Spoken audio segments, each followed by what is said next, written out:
Good evening, everyone, and thank you all for being here tonight. First of all, I want to start out by saying I'm happy to report that the state of the city of Norwalk is absolutely fantastic.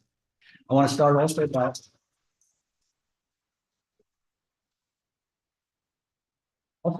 by welcoming some of our distinguished guests and my partners in service. We have State Senator Bob Duff, State Representative Kadeem Roberts is here, Norwalk Common Council President Darlene Young is here. The Norwalk Council Majority Leader, Nora Najilski-Eichner, is here as well someplace. Also, Common Council Minority Leader Heather Dunn is probably going to be here at some point. Also, really pleased to see so many council members here. Could you raise your hands if you're a member of the council? And members of the Board of Education? Earlier, I said the state of the city of Norwalk is fantastic, and none of that would be true if it wasn't for all of you and all of our city employees who work so hard on a daily basis to make these things happen. Also, I want to recognize Dr. Alexandra Estrella, our superintendent of schools. City staff and Rick McQuaid, our town clerk, is here.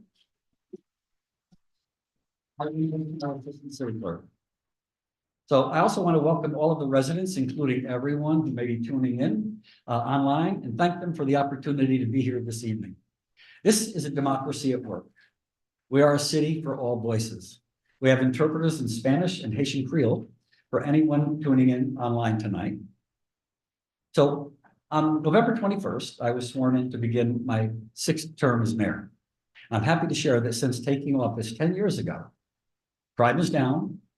Our grand list has grown. We've invested in new schools and updated facilities for our students. Our tax rate is the lowest compared to similar towns and cities in Connecticut. The major rating agencies reaffirmed Norwalk's AAA bond rating, and people are noticing Norwalk more and more. Serving the residents of Norwalk continues to be the honor of a lifetime. It's a tremendous privilege to represent the residents, and I feel so blessed to live in a city with such compassion, hardworking, and community-minded individuals. Without all our community members, our city certainly wouldn't be the authentic, incredible place it is, and none of our efforts would be possible. I believe that our residents' contagious spirit of kindness and keen sense of community is what makes Norwalk so special and sets us apart from other towns and cities.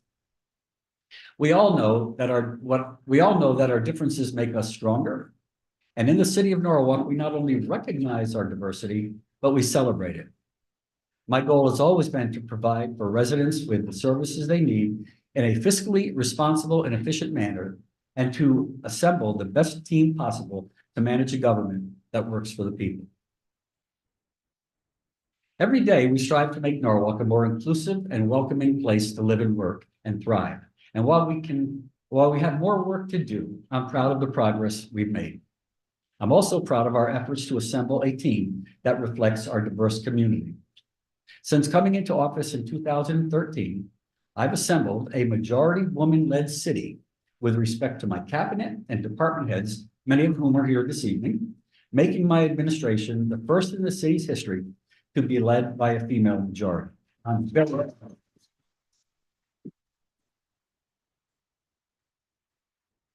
Through the creation of our Diversity, Equity, and Inclusion Office in 2022, led by Latoya Fernandez, our Diversity, Equity, and Inclusion Officer, we are working towards ensuring city government operates in an equitable manner that appropriately advances all our core values of organizational diversity and inclusion.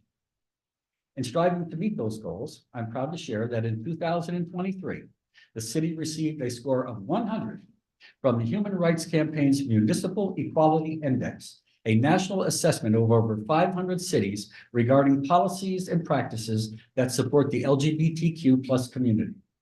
The city of Norwalk offers benefits and protections to the LGBTQ+ community and employees, and has rolled out several anti-discrimination and anti-racist workshops and trainings aimed at enhancing employees' knowledge and tools about how to help create a more inclusive workplace. Earlier this month, our fire department held their entry-level exam and had nearly 1,000 people sign up for the test, 30% of those were from the minority communities, and over 100 were Norwalk residents.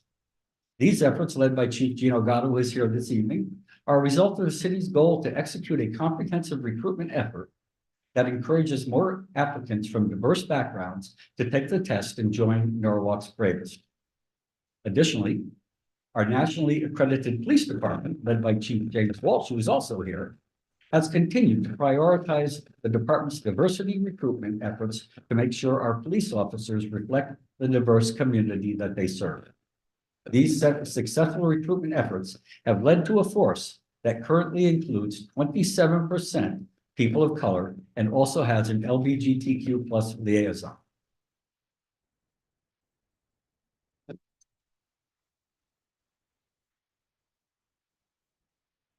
We've also increased the number of Spanish and Haitian Creole interpreters, as I mentioned earlier, available to enhance our city's ability to connect with our Spanish and Haitian Creole speaking residents.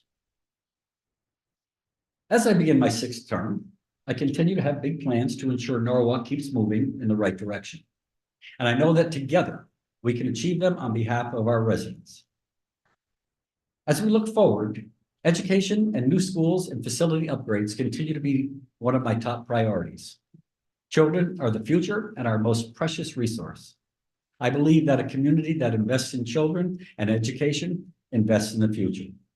That's why year after year under my administration, we have increased the operating budget for our schools at a rate far greater than any previous administration. It's also why my administration has prioritized the first major school construction projects in decades. In 2020, as you may recall, we welcomed students to a newly renovated Honus Ridge Middle School, which included renovations of an existing middle school and the construction of an elementary school. In 2022, we welcomed students to the completely renovated Jefferson Elementary School. Last fall, we welcomed students to a brand new state-of-the-art Cranberry Elementary School, the city's first new school in over 50 years. This year, we will continue to build on our commitment to new and improved schools for our children. This spring, we plan to break ground on the new Norwalk High School and begin construction of the South Norwalk School. The South Norwalk School is scheduled to open in the fall of 2025 and will be the community's first neighborhood school in over 40 years.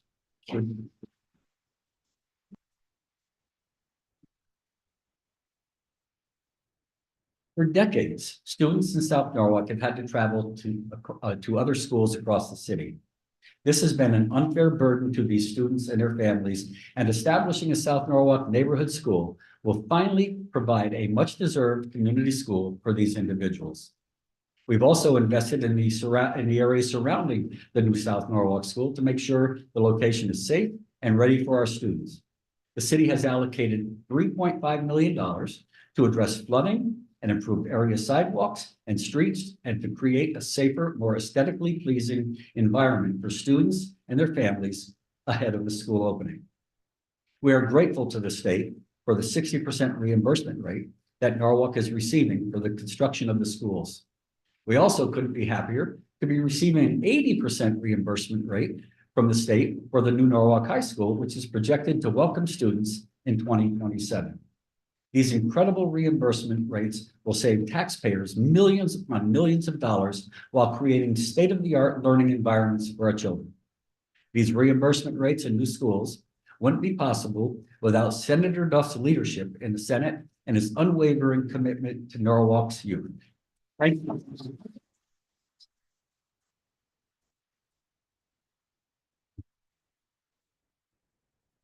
We have also made significant investments totaling almost $2 million to support mental health services for our students and their families within the past year.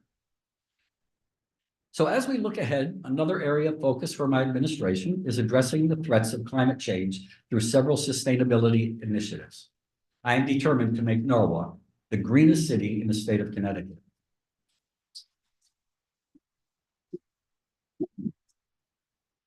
The threats of climate change cannot be overstated, and it is our responsibility to do everything we can now to help mitigate the risks on behalf of our children, our grandchildren, and future generations. These risks include extreme heat events, increasingly frequent and severe storms, and sea level rise, among others. As a coastal community, we know all too well that the daily lives of our residents and businesses, as well as city operations and emergency procedures, are particularly affected by climate change. That's why we are working on the city's first sustainability and resilience plan to help address climate change. I'm also happy to announce that we will be creating the city's first Office of Sustainability to help guide and manage these efforts. We're also developing a flood resilience plan that better serves our community for coastal flooding and enhances natural resources. In an effort to reduce carbon emissions and promote sustainable transportation, we will be expanding the city's electric and hybrid vehicle fleet and investing in electric vehicle charging infrastructures across the city. This spring, we will add electric vehicle chargers at City Hall, the police department, and the Public Works facility on Smith Street.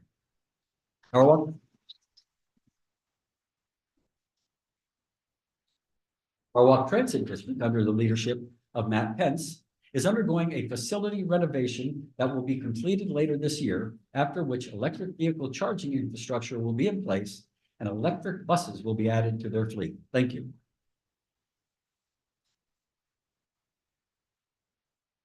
By transitioning to electric and hybrid vehicles, we will reduce air pollution and our reliance on fossil fuels.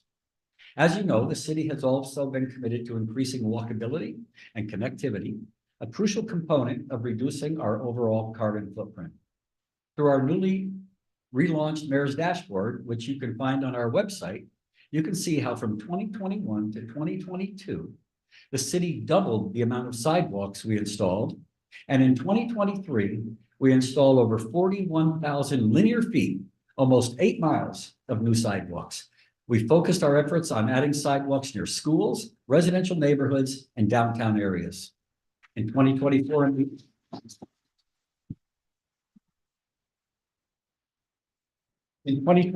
beyond, we plan to continue this work by completing sidewalk installations on Beacon Street, Berkeley Street, Hunt Street, Rowayton Avenue, Soundview Avenue, Taylor Avenue, and West Rocks Road, among others. We also have been building new bike infrastructures throughout the city. In 2023, we created over 50,000 new linear feet of bike lanes, more than 9 miles, including the installation of the longest continuous marked bike route on any state road in Connecticut.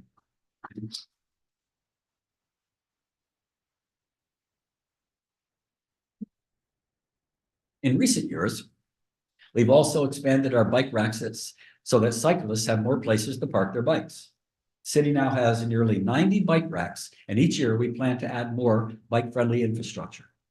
Norwalk Transit District has also been working to expand their bus services, including their micro-transit wheels-to-use services, by offering first and last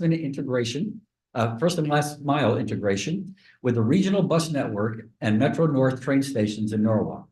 These services aim to fill public transportation gaps and help Norwalk residents to get to where they need without needing a car, whether it's to and from work, the doctor's office, or picking up their children from daycare.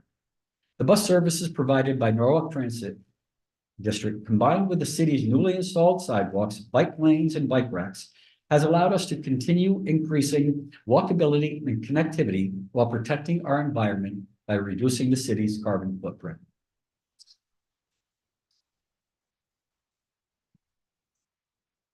Furthermore, the city has made tree planting a major priority because of the many environmental benefits that trees provide. In the past few years, we've invested over $1 million in planting trees. In 2023, we planted a record 521 trees, and in 2024, I am determined to plant even more. To help implement the city's tree planting plan, developed through our tree management master plan, we recently added an arborist who will also manage the maintenance of our trees. She will also oversee our newly launched public tree planting request form, which allows residents to make requests on where the city should plant trees. We are focused on expanding our urban tree canopy, which provides residents with various health benefits, including addressing the rising concerns of extreme heat. We know that extreme heat disproportionately affects Black and brown communities, people living in urban areas, older adults, and those living with underlying health conditions. Through our health department, the city has partnered with UConn's Connecticut Institute for Resilience and Climate Adaptation to study the impacts of extreme heat right here in the city of Norwalk. The data we collect will be used to inform policy decisions to address the effects of climate change, such as strategic placement of cooling centers, where to plant more trees, and how to mitigate the health effects of extreme heat among residents. Furthermore, we are always looking for new ways to promote conservation and reduce city waste. Through our Department of Public Works, under the leadership of Vanessa Baladeras, who is also here, by Chief of Public Works Operations. In 2022, the city opened a third food composting drop-off location at Cranberry Park. The other two locations are at Rowayton Community Center and Norwalk Transfer Station, and all three have been growing in participation. We've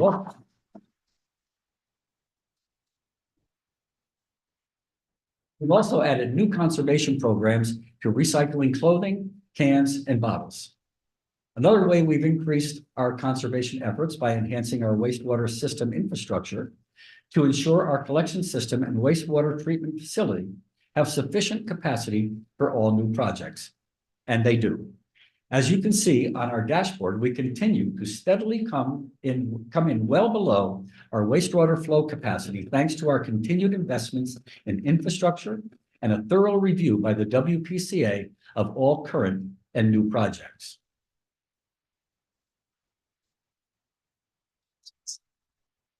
Another major priority of my administration is continuing to enhance the quality of life for all Norwalk residents. Last year, the city of Norwalk was recognized by Connecticut Insider, Fortune Magazine, and Livability.com as a top city in which to live. Fortune Magazine rated Norwalk as the best place for families to live within Connecticut and 29th in the entire nation.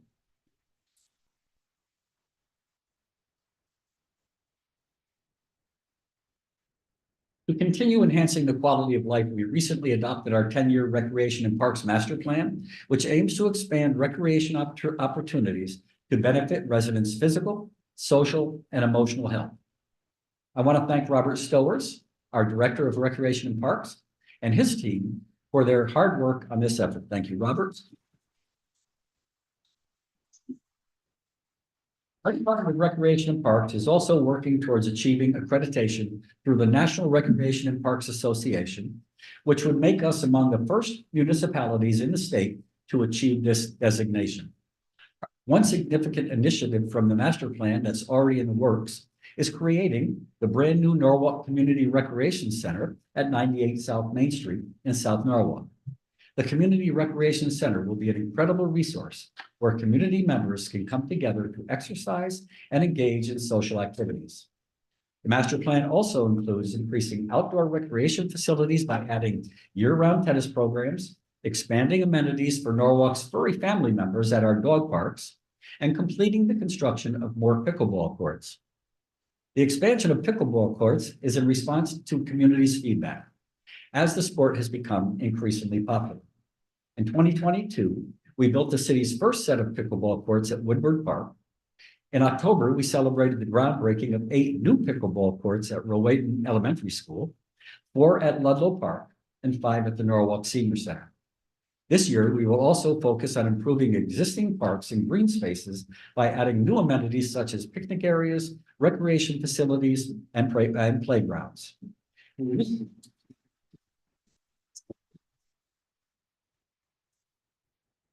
We recently opened several brand new playgrounds, including one at Veterans Park and another at Kendall School.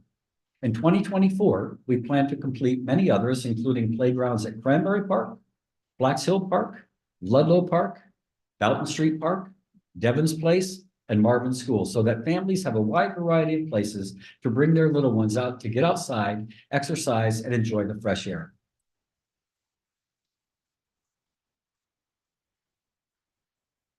When it comes to maintaining cleanliness and making improvements across the city, we are also committed to beautifying each of our neighborhoods by addressing more blighted properties and zoning compliance inquiries. Last fall, we launched the Neighborhood Improvement Team in response to the community's feedback to establish a more transparent and stronger enforcement process related to blighted properties and zoning violations. We know that enhancing the quality of life for residents also means bringing people together. Through our conversations with the community, we learned that residents truly value and want more community events, cleanup efforts, and beautification projects to foster a greater sense of socialization and civic pride. Bringing the community together is now more important than ever. Too many people, including children, are not going out and socializing enough in person. To help change that, we've invested in more free events where people can come together and have fun. That's why we plan on continuing our summer concert series at Cowpasture Beach, our summer jazz concerts in South Norwalk, as well as our Halloween extravaganza in South Norwalk and holiday extravaganza events in Wall Street and South Norwalk.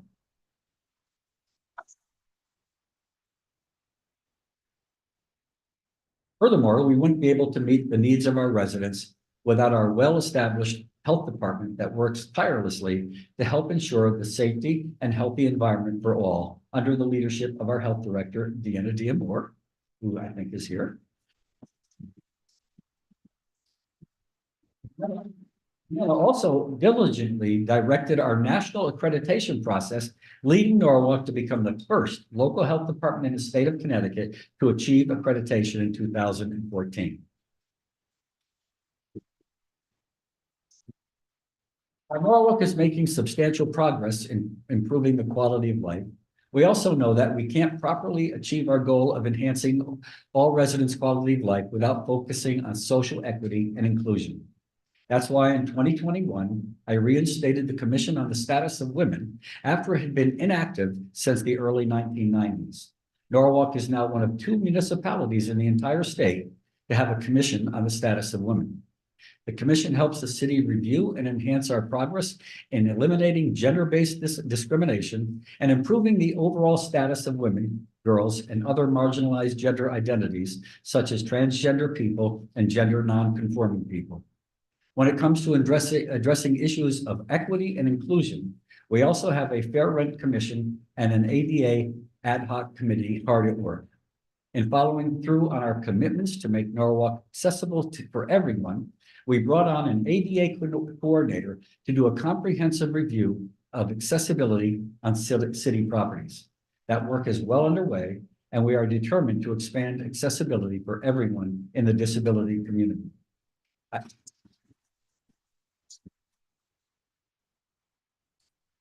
I'm also proud that we renewed our commitment to our Fair Rent Office and now have a full-time Fair Rent Officer.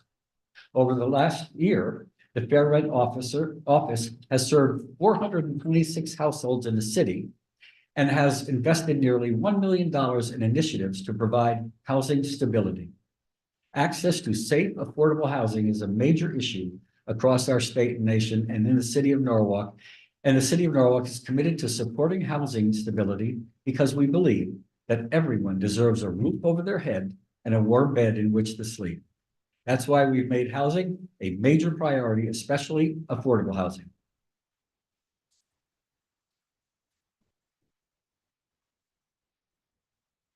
I want to thank Adam Babilski, the Executive Director of the Norwalk Housing Authority, who has led multiple affordable housing efforts while working closely with the city, as well as state and federal partners.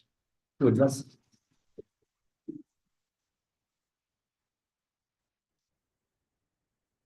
address housing stability, we are conducting an affordable housing study, which will not only exceed the requirements of the state, but will put the city on a path towards addressing the housing needs of residents.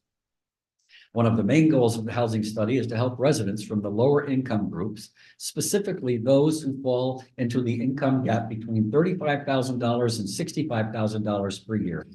These residents often make too much money to be eligible for assistance through the housing authority, yet don't make enough money to afford workforce housing.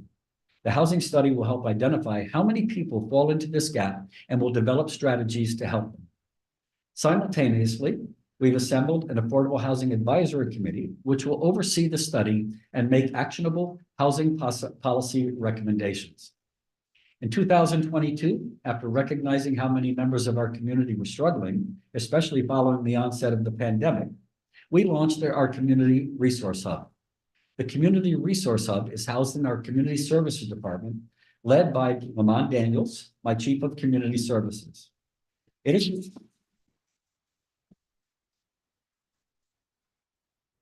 designed to have family navigators within the department directly connect residents with a food pantry, clothing, employment resources, or health-related support, including mental health services. Our family navigators are incredible.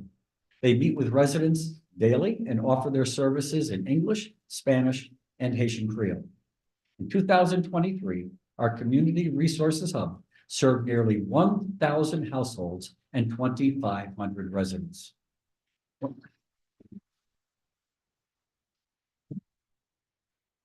When it comes to connecting residents with employment opportunities, we recently invested $170,000 in workforce development to coordinate with local employers and help Norwalk residents identify the skills needed to secure living wage jobs. But our commitment to social equity has to go further. We have to reflect on what we've done well and what we can do better to help make sure we're properly addressing inequities.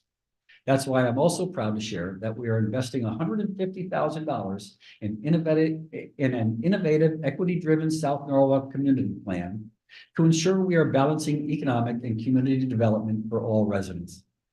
This effort was created in partnership with the Norwalk Redevelopment Agency, led by Executive Director Brian Bedoli, and aims to enhance economic opportunities for South Norwalk residents.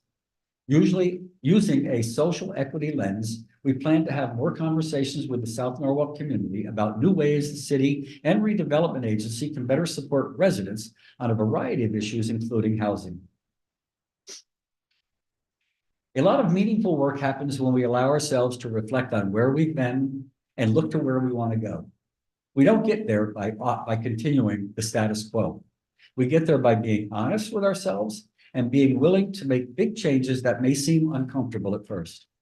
That's why I initiated a comprehensive efficiency study of the city and Norwalk Public Schools in 2020, which was completed in 2022. I wanted to bring in a fresh pair of eyes to identify areas of opportunity and improvement by assessing how we could maximize organizational effectiveness and cost efficiencies. I want to thank the Norwalk Public Schools for their partnership in that effort.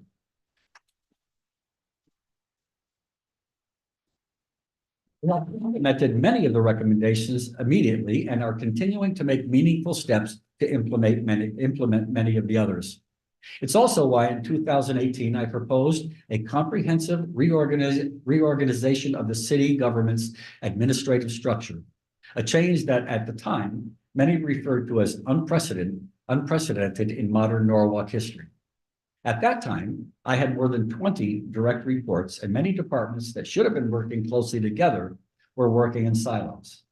As a result, we created several new departments and grouped departments together that were doing similar work and put them under a chief of staff, a senior cabinet level supervisor who reports directly to me. The reorganization increased efficiency, filled gaps in city services, and helped us reimagine what was possible in the city of Norwalk.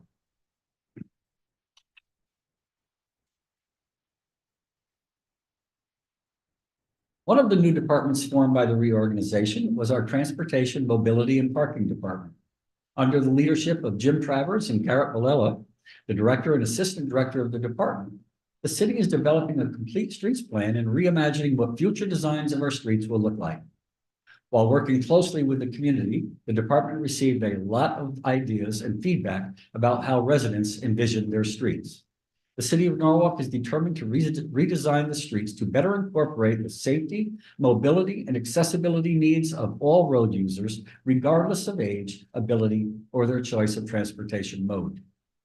This department has also paved the way towards revitalizing the Wall Street corridor after decades of inaction installing on what was once a vibrant downtown area before the 1955 flood. My administration's commitment to the Wall Street corridor, combined with my transportation, mobility, and parking team's efforts to finally get these smart infrastructure projects off the ground, have led us to this point. from intersections to bike facilities, crosswalks, sidewalks, lighting, and more, we are ready to move forward. Thanks to funding support at every level of government, including federal and state levels, Norwalk expects to spend $27 million on these improvements. After receiving a lot of feedback from the community on design plans, this year we will start Wall Street Phase 1 construction of the project between Brooks and Main Street and the concrete repair and facade improvements of the Yankee Doodle Garage. We also recently replaced the old rusting fence at Freeze Park and removed the invasive trees along the riverbed, something I've wanted to do since I was first elected.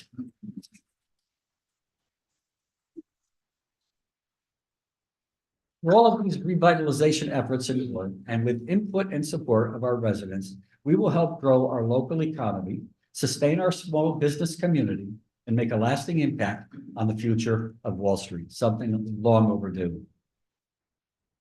The reorganization's creation of our Economic and Community Development Department and Business Development and Tourism Department under the leadership of Chief Jessica Vanashek and Director Sabrina Godesky has also allowed us to change the way we operate by making new commitments to our small business community.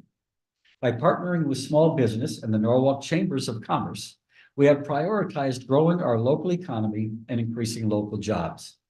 Since the inception of the Business Development and Tourism Department in the city in 2018, the city has reached out to over 500 businesses and launched our Norwalk Business Development Center, the first of its kind in Fairfield County, dedicated to attracting and supporting businesses to Norwalk. Since 2018, the department has committed over $4.7 million to support local businesses through city and federal funding.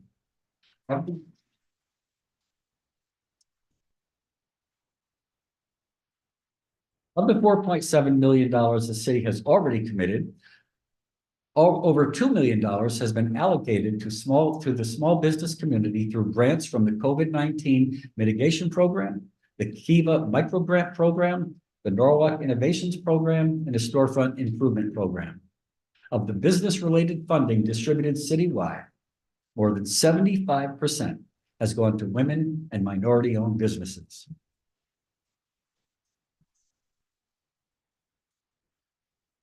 The city will use the remaining $2.7 million for additional grants to help our small business community thrive. This community-focused approach has also led to the city seeing a healthy and steady increase in a diverse set of businesses, including registering over 550 new businesses since the beginning of COVID.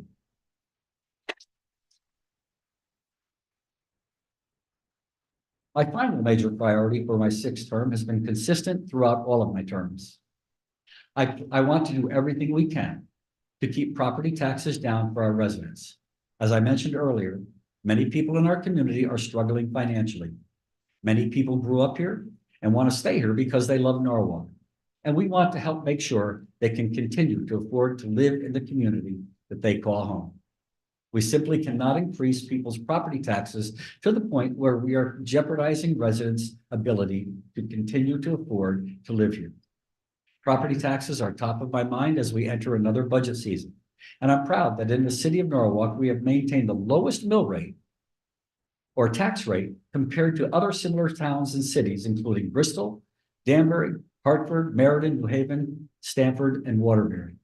We need a budget that meets the critical service needs of our students, our seniors, and all our residents, while simultaneously making sure we don't increase people's taxes at an unreasonable rate.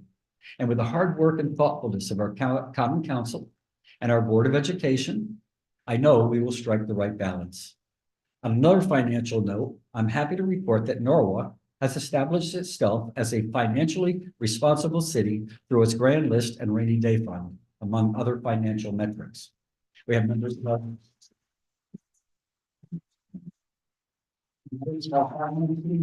tax collector, our controller here as well. From fiscal year 2013 to 2022, the city of Norwalk's Grand List has had a more than 15% increase, equivalent to nearly $2 billion.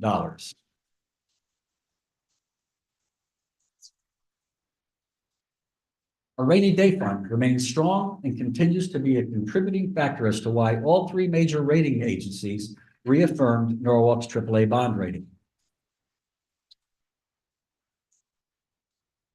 Receiving a AAA bond rating is the highest possible rating that can be awarded to the municipal level and helps us financially plan for the future by alerting investors that Norwalk is a responsible and financially stable city in which to invest.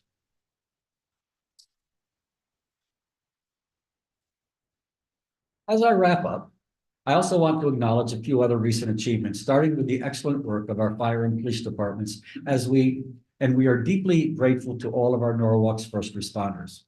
Our fire department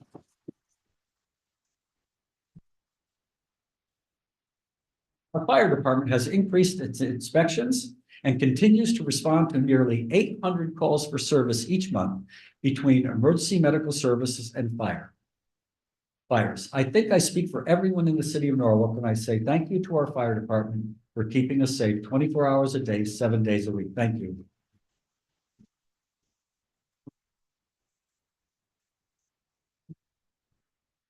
Norwalk's crime rate is down thanks to the professionalism within our police department and their outstanding community outreach policing efforts.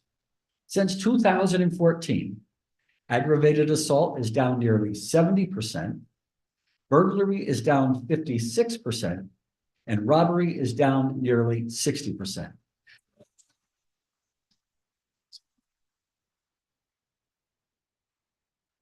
Norwalk is a safe city. Furthermore, as you may recall, in 2022, we added our first embedded clinician in the police department's behavioral health unit to divert calls involving emotional and mental health crises from traditional law enforcement to civilian clinicians. In 2023, we added a second embedded clinician, and since 2022, we have seen a 40% decrease in mental health crises-related calls to the police department.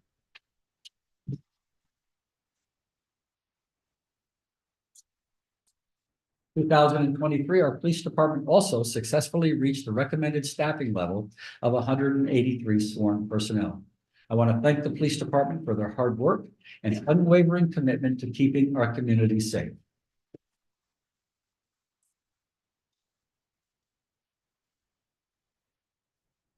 Finally, as you all know, the city of Norwalk is not afraid to take on tough challenges in exchange for building a brighter future for our residents. Because of so many people in this room who rolled up their sleeve and got to work, we now have a newly adopted modernized zoning code and a brand new city charter. After getting immense public input, Norwalk's Planning and Zoning Commission, led by Chairman Lou Schulman, adopted a comprehensive rewrite of its zoning code. Prior to our new zoning code, it had been nearly 40 years since it had been updated. As a result, residents had been stuck with an outdated, hard to understand, antiquated document that was not in line with modern day best practices. And thanks to our Charter Revision Commission and the citizens of Norwalk, we also have a newly adopted charter after its first one was adopted over 100 years ago. I want to thank our co-chairs, Patsy Brescia and Rick McQuaid, and other members of the Charter Revision Commission for their dedication and for this effort.